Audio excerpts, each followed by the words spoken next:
Okay, I'm at the back corner of lot 142, the site of 93704 Newmarket Lane, where the 3,400 square foot Sola plan is going to be built. It's going to be a tight backyard for you guys, 20 feet. You can see the next door neighbor here, and you can see this is the stake of where your property is going to end.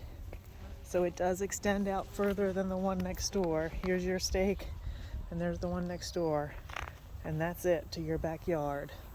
The lots are 90 by 130 feet, and the homes themselves are 50 feet across, so you've got 20 feet on each side, assuming that the homes are centered in the lot, so you'll have 40 feet between homes. So this side, you can see there's a slab on the other side, but this one actually has the structure. So you can see your stake here will be the side of your home, and then you'll have these 40 feet between you. You can see the other stake at the other front corner up there. They're 90 by 130, so you're only going to have 20 feet in your backyard, and you'll have 20 feet on each side yard, so 40 feet between the homes. The slab is poured next door. Got a couple more weeks for this one to be poured.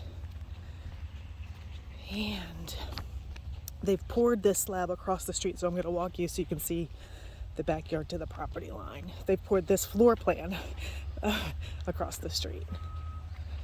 So this is the property, lot 142.